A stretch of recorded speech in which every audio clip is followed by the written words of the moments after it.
tosiaan Almanilla tosi paljon me opiskellaan tiimeissä.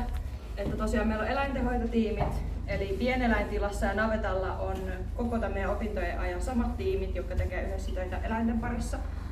Sitten muuten meillä on tunneilla vaihtuvat tiimit, jotka tekee erilaisia esitelmiä ja muuten tiedonhakutehtäviä. Ne aiheet vaihtelee. Nyt meillä on esimerkiksi anatomiajuttuja ja aiemmin on ollut sitten peltojuttuja ja tosi monipuolisesti. Tosi paljon saadaan itse hakea tietoa ja aikatauluttaa myös niitä meidän ryhmähommien tekemisiä, että koska kukakin on valmiina tekemään. Ja navettahommissa sitten tässä noudatetaan tätä omaa aikataulua, mutta muissa opinnoissa saadaan aika itsenäisesti tehdä. Sitten meillä kuitenkin on luentoja, että niitä pystyy hyvin hyödyntämään niihin meidän esitelmiin ja ryhmätöihin. Tosiaan navetan töihin kuuluu paljon siivoamista, pidetään rehupöydät puhtaina ja sitten pidetään lypsyllä pidetään lehmät siistinä ja pidetään hygieniasta huolta. Et sitä kuuluu tosi paljon. Sitten kuuluu rehunjakoa ja ruokailusta huolehtimista, että on kunnollista ruokaa ja väkirehua on robotissa tarpeeksi. Ja muuta totta kai kaikki lypsyn työvaiheet kuuluu. Ja täällä on se hyvä puoli, että mitään ei tarvitse sitten tehdä kuitenkaan yksin. Että suurimmalla osalla meistä ei ole minkäännäköistä kokemusta navettahommista etukäteen, niin sitten meillä on nämä navetan työntekijät täällä ohjaa ja ihan kädestä pitää. Ja pikkuhiljaa sitten kun oma luottamus itseen ja työntekijöiden luottamus meihin ja osaaminen karttuu, niin annetaan sitten itsenäisemminkin tehdä. Mutta ikinä ei tarvitse, että vaikka tuntuu siltä, että lypsy menee hyvin, mutta sitten alkaa epäilyttääkin, niin aina voi nykästä hihasta, että hei, tukko tähän viereen kattoon, että tää on vähän oudompi juttu. Kyllä. Ja paikalla on aina joku, jolta voi kysyä. Ja päivät alkaa tosiaan 5.30, jolloin jaetaan niin kun, työaiheet, mitä sä tulet tekemään täällä.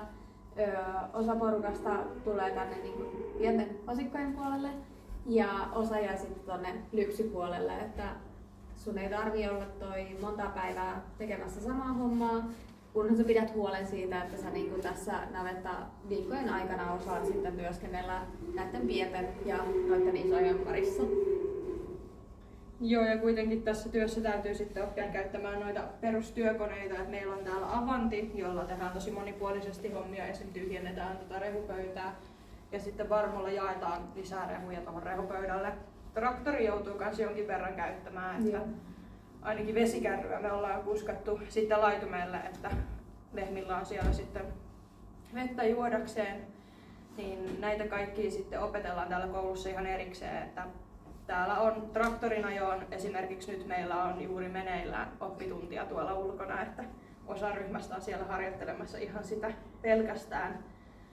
Ei tarvitse olla ajokorttiakaan tänne kouluun tullessa, mutta täällä pitää vähintään ajaa toi T-kortti ennen ensimmäistä harkkaa, koska se on tuotantoeläin harkka.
hyvillä tavoilla sille, miten asiat pitäisi tehdä. Mutta sitten tietenkin kun mennään jo